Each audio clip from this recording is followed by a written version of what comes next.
In its 3 short seasons airing from 1990 to 1992, Nickelodeon's game show, Wild and Crazy Kids, definitely lived up to its name. Welcome to the Rewind. In this video, we'll be counting down the top 10 Wild and Crazy Kids games. Number 10. Pass the Bucket.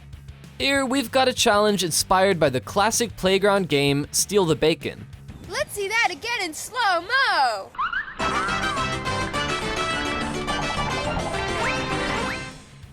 If you're not familiar with the game, essentially the point is to retrieve an object from the center of the playing field and run it back to your goal line without being tagged by another player. In the Wild and Crazy Kids version called Pass the Bucket, the object in question is a bucket full of a mystery substance that gets dumped on the losing players. Number 9. Slime by Numbers. Wait a minute, Omar, you actually think I'm stupid enough to call out a number like 2?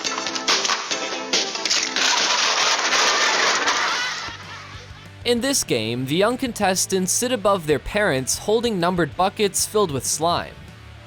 Someone picks a number, and the contestant holding the selected bucket dumps the slime onto their parent's head. The last parent left standing then moves to the final round. Next, the kids and their parents reverse roles, with the last kid not to be slimed moving on to the final round.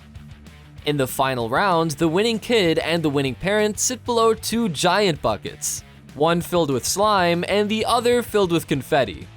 A number is selected and the person sitting under the confetti bucket is declared the winner, while the loser, of course, gets slimed. Alright, so I take it that when you get dumped on, you're out of the game. You're out, Johnny. Now go hit the showers and take the rest of the dummies with you. Number 8. Human Battleship. Chess is to wizard chess as Battleship is to human battleship. The game of Battleship dates all the way back to World War I, though many of us are probably more familiar with the Milton Bradley version first introduced in 1967. You sank my battleship. The game you can play anywhere. Battleship from Milton Bradley. The Human Battleship game featured on Wild and Crazy Kids cranks things up a notch by replacing those little plastic pegs with giant buckets of beans. When a contestant guesses a space on the board, a bucket of beans is dropped onto the selected space from a crane above. That means if you're one of the unlucky contestants acting as a ship on the board and standing in the selected space, you get covered in beans. Number 7. Mustard Ketchup Quick Draw. No, we'll get her down, but first. But first what? We'll play some mustard ketchup quick draw. All right. Like something straight out of SpongeBob, this game features 2 dueling contestants facing off with only ketchup and mustard bottles as weapons. The 2 opponents draw and shoot condiments at each other, with the winner scoring significant points for their team. To make this one even more fun to watch, the loser is still able to earn consolation points by enacting a dramatic death, ultimately falling into an inflatable pool of pie filling. Number 6. Cops and Robbers. Almost a 360 there. Oh, there goes one on, there goes 2. Good job. We're assuming that pretty much everyone played some form of Cops and Robbers growing up. But for the uninitiated, Cops and Robbers is essentially a big game of tag with 2 teams, the cops and the robbers. The goal of the robbers is to steal a designated object from the cops, while the goal of the cops is to get all the robbers into jail by tagging them. Of course, when you have Nickelodeon's budget, you can make this game a little more interesting by turning the set of Miami Vice into your playing field. Number 5. Red Light, Green Light. Or should we say red pie, green pie? The rules of this game mimic that of the classic playground game. Red light! Green light, red light! You're allowed to run forward when the referee yells green light, but must freeze immediately when you hear red light. In the Wild and Crazy Kids version, each contestant has to play while holding a pie in their hands. If they're caught moving during a red light, they have to pie themselves in the face. However, if they're able to cross the finish line without getting caught, they get to pie an adult at the finish line. Number 4. Simon Says. If you haven't caught on yet, most of the games featured in Wild and Crazy Kids are a variation of a classic children's game. Simon Says play rock, paper, scissors, and end with paper. Rock, paper, scissors, shoot! Here we've got one of the simplest games on our countdown.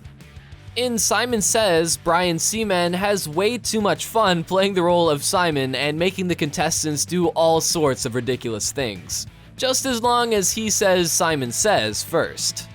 Number 3, Donkey Basketball. Down the ramp, launches off it. Oh! Nice! One-handed.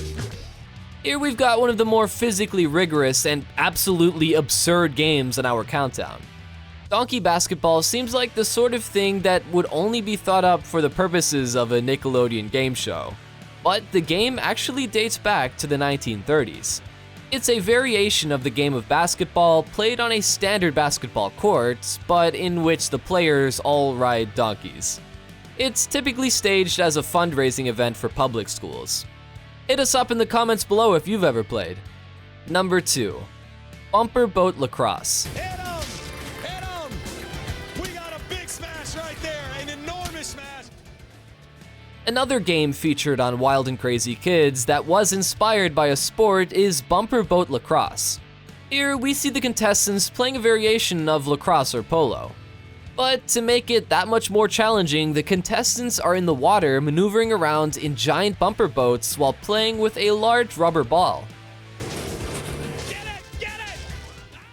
Number 1, Dizzy Bat Home Run Derby. Coming in at number 1 on our countdown is the most often repeated game on Wild and Crazy Kids, Dizzy Bat Home Run Derby. The game consists of one team of kids and one team of adults batting in 3 innings. The kids attempt to hit home runs off of pitched balls, but any ball that does not leave the field is considered to be an out. After 3 outs, the adult team is up. 3 adults have 3 chances to hit home runs off of a batting tee.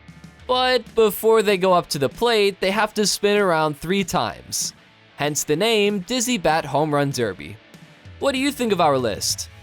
Give this video a like and leave your thoughts in the comments below.